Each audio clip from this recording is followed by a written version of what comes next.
Okay, Assalamualaikum. Hari ini saya nak bertanya sedikit tentang kes seksual kanak-kanak. Dekat Malaysia ni kes seksual kanak-kanak makin meningkat sejak bertahun. So, boleh tak Cik bagi sedikit pendapat dan punca tentang kes ini? Biasa punca ni daripada kesedaran daripada ibu bapa. Pentingnya tahu yang private bahagian sulit tu adalah orang tertentu tak boleh nak sentuh kesedaran, tak boleh suka-suka bebas bagi anak-anak keluar daripada rumah tanpa pengawasan orang tua. Kena ada pengawasan daripada penjaga. Sebab kanak-kanak dia sekarang dia tak macam kanak-kanak zaman dulu tau. Kanak-kanak sekarang berani mencuba. Pengaruh daripada gadget pun salah satu punca. Okay. Ada sedikit pendapat yang pendapat kalau boleh perlu selalu buat kempen iklan-iklan pada golongan-golongan pada ibu bapa khususnya. Satu lagi kita kena buat satu macam kempen bergaul dengan kanak-kanak, bagi tahu pada dia orang yang perlindungan pada diri sendiri tu kena jaga. Kalau orang yang tidak dikenali kena jauhkan. Terima kasih. Hai, hari ni saya nak interview kes pasal seksual kanak-kanak di Malaysia. Di Malaysia ni kes jenayah seksual kanak-kanak makin meningkat sejak bertahun. Boleh tak bagi punca dan pendapat tentang kes ini? Saya rasa jenayah ni perlu mendapatkan perhatian yang mendalam daripada masyarakat dan juga pihak berkuasa, sebab jenayah seksual terhadap kanak-kanak ni merupakan jenayah yang sangat besar dan ia meninggalkan kesan dari segi psikologi kepada kanak-kanak, psikologi dan juga fizikal kepada kanak-kanak. Dan satu punca yang menyebabkan jenayah ni berlaku ialah penguatkuasaan undang-undang yang lemah. So, penguatkuasaan undang-undang perlu lebih agresif daripada pihak berkuasa dan juga masyarakat untuk mencegah jenayah seksual ini. Alright, terima kasih. Hari ni saya nak interview pasal kes jenayah seksual kanak-kanak di Malaysia. Kes seksual kanak-kanak di Malaysia makin meningkat sejak bertahun. Boleh tak awak bagi punca dengan pendapat tentang kes ini? Okey, pendapat saya tentang kes ini adalah kerana kurang pengajaran tentang kes seksual dan keselamatan kepada kanak-kanak. Punca dia pula disebabkan ibu bapa atau di sekolah pengajarannya amat kurang tentang sexual education. Plus tak ada orang nak memberi pengetahuan tentang keselamatan dan kanak-kanak tidak tahu di mana mereka menghadapi bahaya dan tak nak bagi tahu parents or anyone. Alright, terima kasih. Hari ini saya akan interview tentang kes jenayah seksual kanak-kanak. So, apakah pendapat dan punca anda tentang kes ini? Kes punca kes pengabayan kanak-kanak. Tak, kes seksual. Kes seksual kanak-kanak. Punca ni boleh disebabkan oleh persekitaran keluarga yang tak stabil lah. Contohnya macam keluarga tu pecah belah ke, mak dia cerai, bapak dia cerai. So ini adalah salah satu punca lah dia jadi macam tu. Okey, dan pendapat pula? Pendapat pula, bagi pendapat saya penguatkuasaan undang-undang ni perlu diketatkan. So diorang perlu titik beratkan pasal kes ni lah. So dengan undang-undang yang ada, maybe orang akan lebih peka lah dengan kes ni. Okey. Terima kasih untuk pendapat dan punca anda. Hari ini saya akan interview tentang isu kes jenayah seksual kanak-kanak. So, apakah punca untuk dalam kes ini?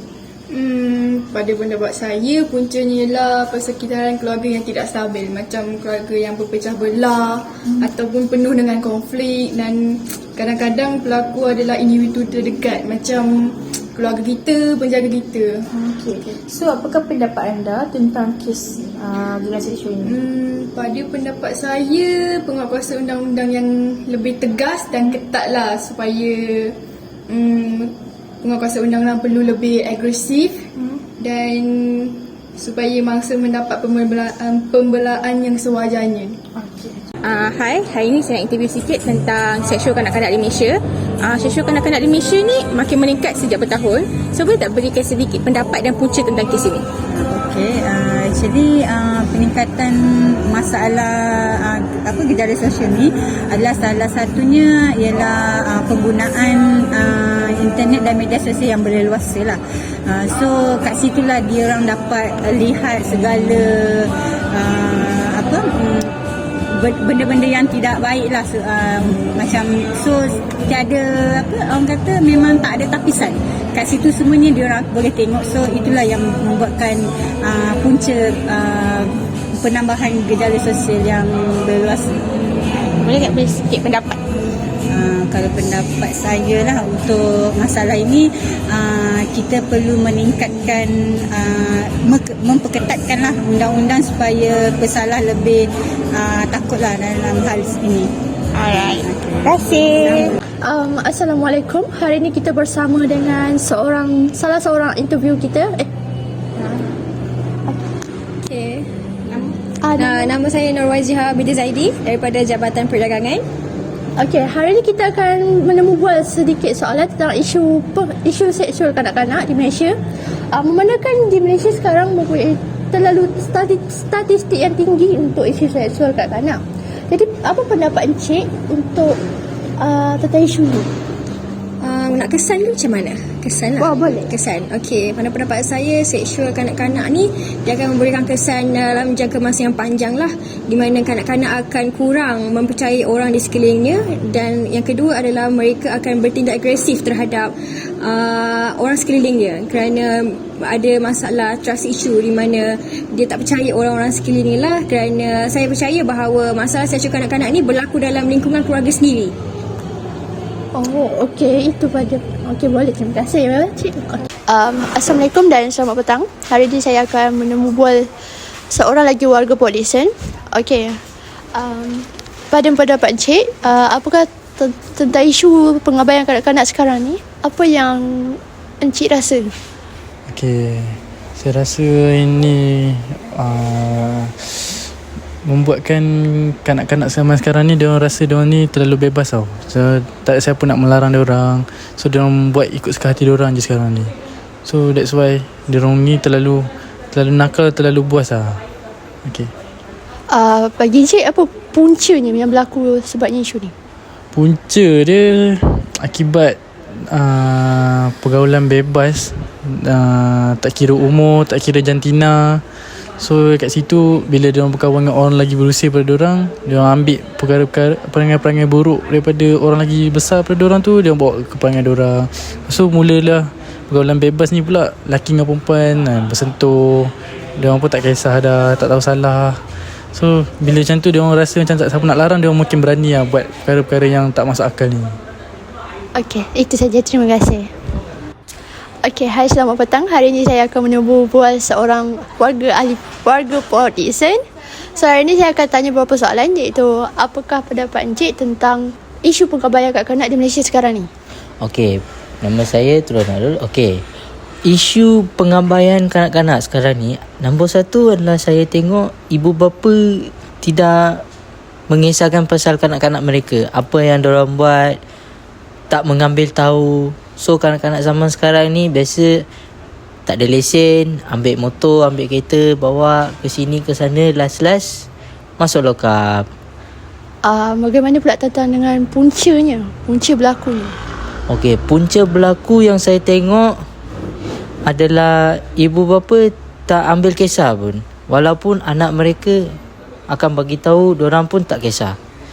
So diorang pun berkawan dengan kawan-kawan yang akan merosakkan mereka juga. So sebab itulah punca dia. Terima kasih. Hai, selamat petang. So hari ini saya bersama saya seorang warga Port Dickson. Hari ini saya akan menemubual beberapa soalan untuknya.